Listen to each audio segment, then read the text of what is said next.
Emma, bilis, please. Ang laki-laki ho ng bahay nila. Nakakaligaw. Kaya mabuti ginaid po ako ni Marius gamit yung walkie-talkie nila ng kapatid niya. Emma, paglabas mo dyan ng corridor, bumaba ka sa may kitchen at tapos lumabas ka doon. Nandun si Christine. Please, pakibilis, please. Tapos, ayun nga po. Dahan-dahan, naglalakad ako doon sa loob ng bahay. Muntik nga po ako maligaw eh. Pero dahil tinuturo nga sa akin ni Marius yung daan, nakalabas din ako. Sige, tama yan. Dumiretso ka lang tapos sa dulo kumanang ka. Nung nakalabas na po ako, nakita ko, andun yung hagdan na ginamit namin ni Dalo.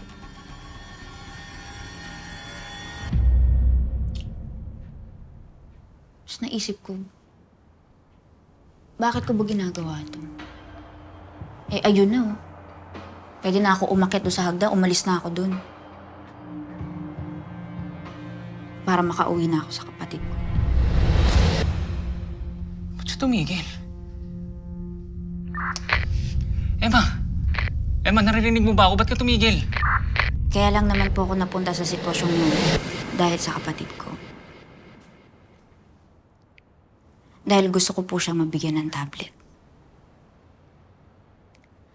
Pang-research. Gusto ko siyang mabigyan ng... Gusto ko siyang mabigyan ng magandang buhay.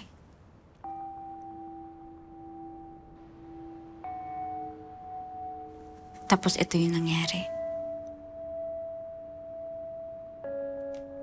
Patay na si Dalo.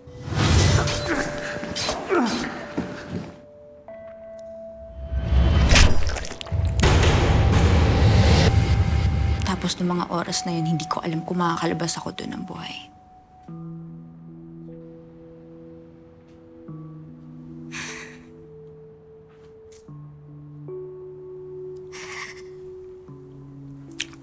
Gusto ko na po makauwi nun.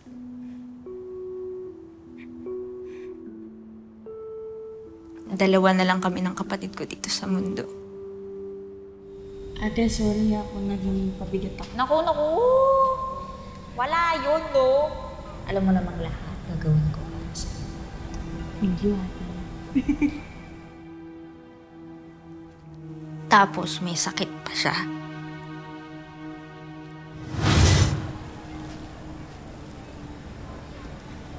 Sakit, ate. Sorry. Kunti na. Bakit? Kailangan na ako, sir.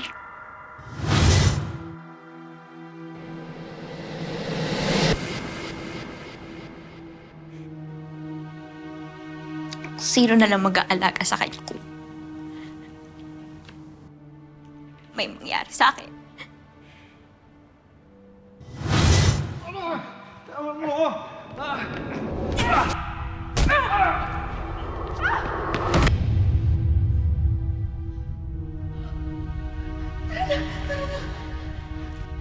Si Christine.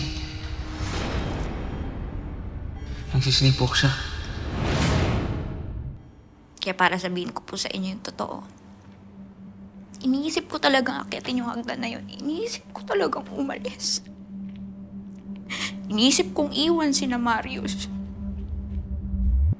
Kasi may kapatid ako nag-iintay sa akin. Emma, please. Please, Emma, kailangan namin ng tulong mo, please. So, anong ginawa mo? Tumakas ka ba?